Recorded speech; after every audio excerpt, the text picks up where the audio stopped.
Tunisia is headline news right now in January 2011 with the ousting of ex-President Ben Ali and the massive show of people power demanding change and more freedom and appropriate job opportunities.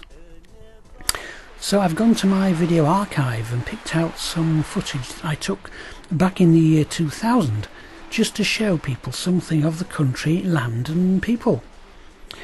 We've been going to Tunisia over many years now, and we've seen it develop into a real holiday favourite.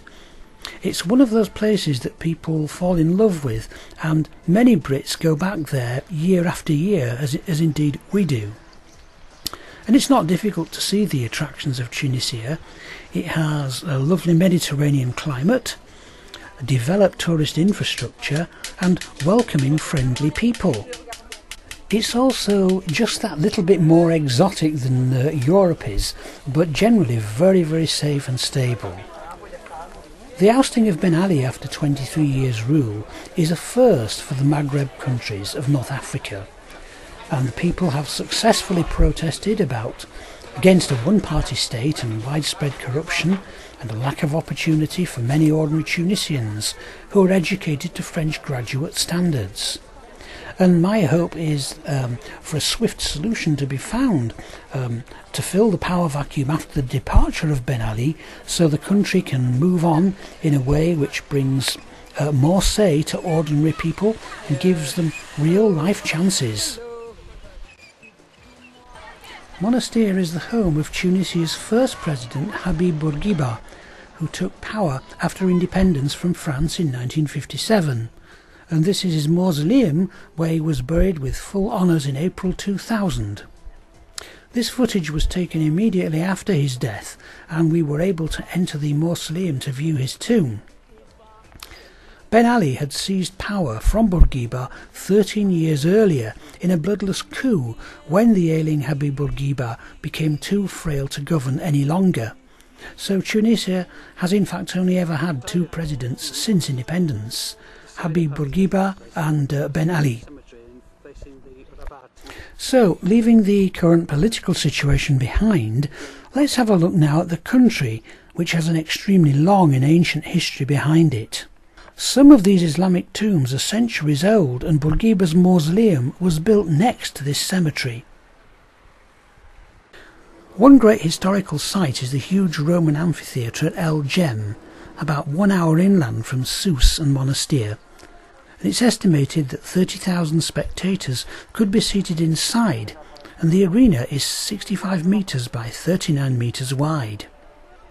They used it in the filming of The Gladiator starring Russell Crowe, and in parts it rivals the Colosseum in Rome. Its arches and colonnades are huge, and there's the underground part which is far better preserved than the Colosseum is. Gives you a very gruesome impression of what it must have been like for the gladiators fighting the last show of their lives. Now, moving on to the mountains of inland Tunisia, past World War II war graves, is the well-preserved Roman site at Douga. It was an important military centre of around 10,000 people. And people might be at first surprised to see the extent of Roman ruins in North Africa, but for any lover of Roman history, it's the place to find superbly preserved amphitheatres, markets, mosaics and buildings, like the Capitol here at Douga. It was built in 166 Common Era with 10-metre high walls made in the style known as Opus Africanum, where large stones strengthen walls made from smaller stones. There is a niche for each of the three gods of the Roman triumvirate, Jupiter, Juno and Minerva. All fascinating stuff, and very interesting. For those who like their Roman mosaics, there's an exquisite collection in the museum at Sousse, the like of which you'd be hard pushed to find anywhere in Europe. It's the degree of preservation which is amazing, alongside the sheer detail and colour of the artefacts. And you can actually walk on some of them as well. Where in Europe would you be able to do that? From Roman to the Islamic period. Within only 100 years after the death of Prophet Muhammad, Islam had spread right across North Africa and pushed into Andalusia in Spain. This is the Ribat, or fortified seminary at Sousse. Constructed in 821 Christian era, its purpose was to protect Muslim scholars from Christian attack. When you climb the tower of the Ribat, there are fabulous views of the Tour Khalif, the entire city of Sousse, as well as the Great Mosque. The Great Mosque of Sousse was built in the 9th century. It has a very simple architectural style, quite unlike the beautiful classical mosques in Spain. But part of its purpose was to provide fortified protection, once again from Christian attack. Non-Muslims may not enter the prayer hall, but view only from the courtyard. The most important mosque in Tunisia is at Kairouan, since it's one of the earliest constructed in North Africa, actually in 670. Given that the Prophet himself died only in 632, that's very, very remarkable indeed. It was founded by the General Sidi Okba, and it became a great centre of Islamic learning, with scholars from all over the Arab world going there. One important feature of Tunisia is the changes society has undergone since independence. Habib Bourguiba, the first president, was keen to bring the country into the Western sphere and modernise the nation. Women in Tunisia got real rights, and they can be found working all over the country, just like men.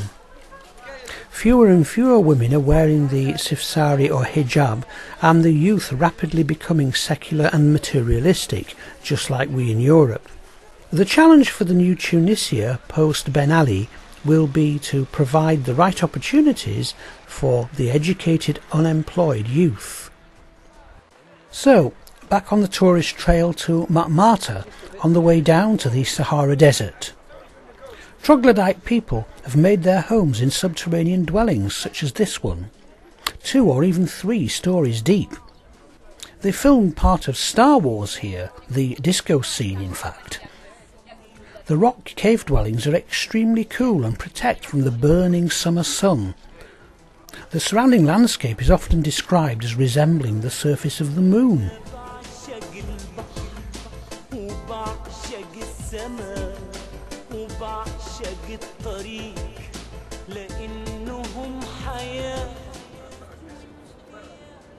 So, down to the Sand Sahara, the place where the world's largest desert really begins. Tour operators run 2 whole-day excursions, and for those wanting to really see the country, the chance to have this experience ought not to be missed. The mass camel ride across the sand is a fabulous event for photographers and people taking video. For those who've never encountered a desert before, the experience is priceless. Nowhere could contrast more with the terrain, climate and weather we typically have in the UK. Riding a camel on Saharan sand is one of the best touristic adventures in Tunisia. When we first did this excursion many years ago, the overnight accommodation was extremely basic. But by the year 2000 there was a proper hotel with great facilities. This is yet another measure of how far the tourist infrastructure has developed in Tunisia down the years. Another very pleasant experience is to take a carriage ride through one of several large oases in Tunisia. An oasis occurs whenever a subterranean water supply is available, either by a spring or from irrigation wells. You'll see date palms in abundance, as well as other crops, but the date palm is the most common. One of the most beautiful and best known spots in Tunisia is Sidi Busaid, a gorgeous village on the hillside only 20 kilometres from the capital Tunis. All the buildings are whitewashed, whilst the doors and the fittings are blue. Today Sidi Busaid is a tourist magnet selling all manner of souvenirs from all over the country. In the afternoons the coach parks are full to bursting, but it's still a delightful place to visit. So finally back to Tunisia and its Jasmine Revolution, as the ousting of Ben Ali has been called. Already the popular press in the UK is warning of the dangers of large numbers of bored educated youths becoming radicalised as they look to Islam to sort out all their ills. However, knowing Tunisia, I don't think that's the path that they'll follow. If any Arab country can lead the way to a Western-style democracy, then that has to be Tunisia. Whether it will or not remains to be seen.